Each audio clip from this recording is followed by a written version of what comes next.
বৈজ্ঞানিক অপরিকল্পিত স্মার্ট সিটির কাজের মধ্য দিয়ে আগরতলা শহরে যানজট সৃষ্টি করা আমরা জানাই। আগরতলা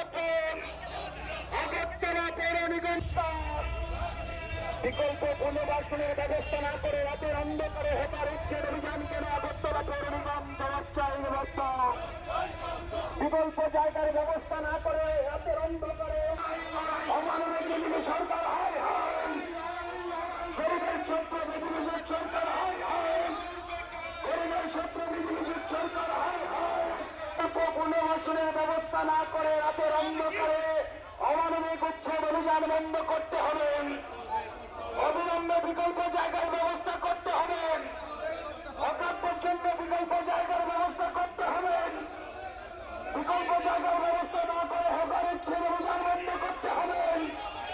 অমানবিক বিজেপি সরকার হয় অমানবিক আগরতলা পৌর নিগম হয় আগরতলা পৌর নিগমকে জানাই ধিক্কার। আগরতলা পৌর নিগমকে জানাই ধিক্কার।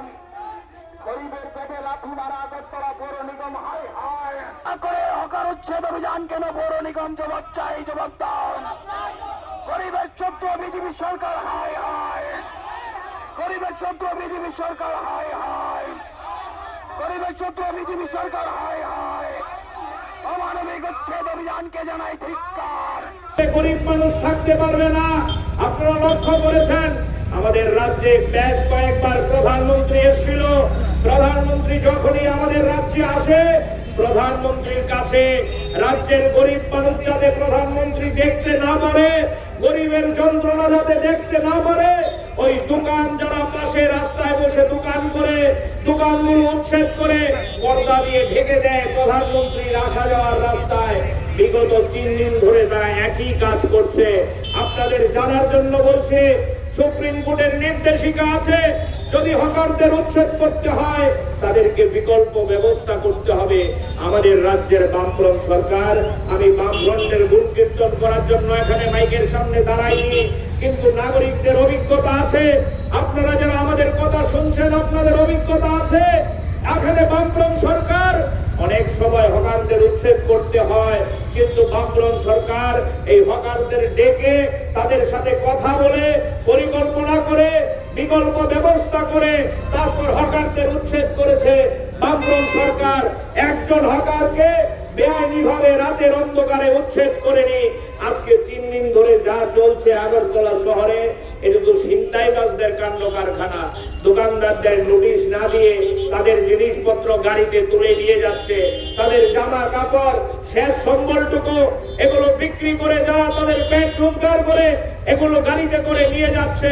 আমরা সোশ্যাল মিডিয়ায় দেখতে পাচ্ছি এই ছোট ব্যবসায়ীরা চোখের জল ফেলছে, মায়া কান্না করছে। এই ব্যবসায়ীরা বলছে আমরা আমাদের সন্তান সন্ততিদের নিয়ে কি করে সংসার প্রতিপালন করব। এই অন্যায় মানা যায়? এই অন্যায়ের বিরুদ্ধে আজকে আমরা রাস্তায় নেমেছি, এই অন্যায়ের বিরুদ্ধে কথা বলার জন্য এখানে এসেছি। এর আগে আপনাদের জানার জন্য বলছি, লজ্জার সহিত উচ্চারণ করতে লজ্জা হচ্ছে, লেকচৌনি বাজারের ক্ষুদ্র ব্যবসায়ীদের উচ্ছেদ করে দেওয়া হয়েছিল। এক সময় আমাদের রাজ্যের দীর্ঘদিনের মুখ্যমন্ত্রী মানিক সরকারের নেতৃত্বে আমরা বিক্ষোভ কর্মসূচি করেছি এই পৌরসভার সামনে। এই বিক্ষোভ কর্মসূচি থেকে আপনারা শুনলে অবাক হবেন, আমরা আগরতলা শহরের মেয়রের কাছে চিঠি পাঠিয়েছিলাম, লিখিত চিঠি। আপনি আমাদের একটু সময় দিন, আমরা পৌরসভা অফিসের ভিতরে ঢুকে বিক্ষোভ করব না, পৌরসভার দরজা জানালেও আমরা ভাঙবো না, আমরা এখানে হিংসাত্মক কোনো কর্মসূচি করব না, আমরা 4-5 জন প্রতিনিধি আপনার সাথে কথা বলতে চাই। লজ্জায় ঘৃণায় মাথা হেড হয়ে যাচ্ছে। আমাদের রাজ্যের প্রাক্তন এমপি পর্যন্ত টেলিফোন করে মেয়র সাহেবকে অনুরোধ করেছিল আমাদেরকে একটু সময় দিন, আমরা আপনার সাথে একটু কথা বলতে চাই। আজকে 6 মাস অতিক্রান্ত, মেয়র সাহেবের সময় হয়নি। আমরা একবার চিঠি দিয়েছি, আবার রিমাইন্ডার করে আগের ফাইল নাম্বার দিয়ে আবার চিঠি দিয়েছি। 5 মিনিটের জন্য সময় দেওয়ার হিম্মত হয়নি মেয়র সাহেবের।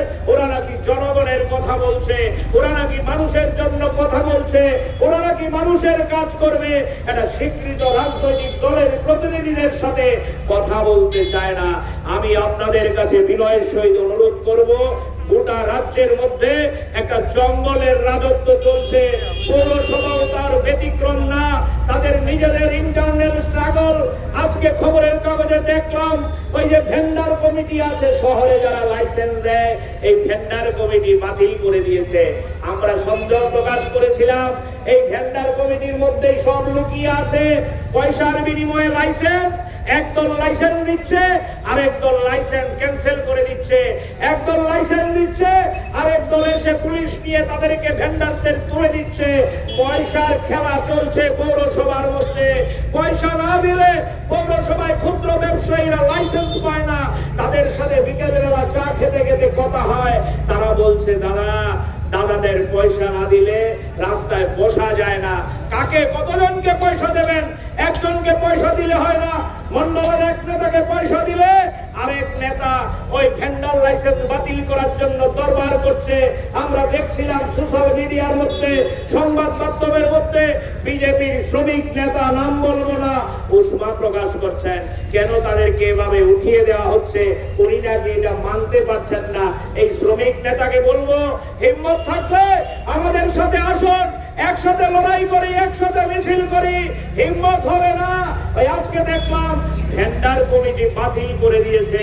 এই ভেন্ডার কমিটির মধ্যেই যত গন্ধ পাওয়া যাচ্ছে, যদিও সরকারের সবটার মধ্যেই গন্ধ। প্রতিদিন খবরের কাগজে আপনারা দেখছেন পয়সা ছাড়া আমাদের রাজ্যের সরকার কিংবা পৌরসভার মধ্যে কোনো কাজ হয় না। দুর্নীতির আতুর ঘরে পরিণত হয়েছে। এই দুর্নীতি থেকে নজর ঘুরিয়ে দেওয়ার জন্য, তাদের অপকর্ম থেকে নজর ঘুরিয়ে দেওয়ার জন্য, তাদের যে ভাগ বাটোয়ারার দ্বন্দ্ব, তাদের যে ওই মাফিয়াগিরি, তাদের যে অনৈতিক কাজকর্ম, তাদের মানুষের উপর যে স্টিম রোলার, গরিবের বিরুদ্ধে যে যুদ্ধ ঘোষণা, এগুলোর দিকে চোখ ঘুরিয়ে দেওয়ার জন্য এই অভিযান, এই ফুটপাত উন্মুক্ত করার অভিযান, গরিব মানুষের উপর আক্রমণ আর অন্য কিছু না। আমি বলবো আমাদের পার্টির পক্ষ থেকে তারা যদি মনে করে শাক দিয়ে মাল ঢাকতে ভুল করছে। গরিব মানুষ তৈরি হচ্ছে, গরিব মানুষকে কিন্তু বেশি দিন আটকে রাখা যাবে না। আমাদের রাজ্যের মধ্যে এর আগেও আমরা এরকম অত্যাচারী শাসক গোষ্ঠী দেখেছি। অত্যাচারী শাসক গোষ্ঠী শেষ কথা বলতে পারে না, শেষ কথা বলবে জনগণ। আমরা দেখছিলাম খুব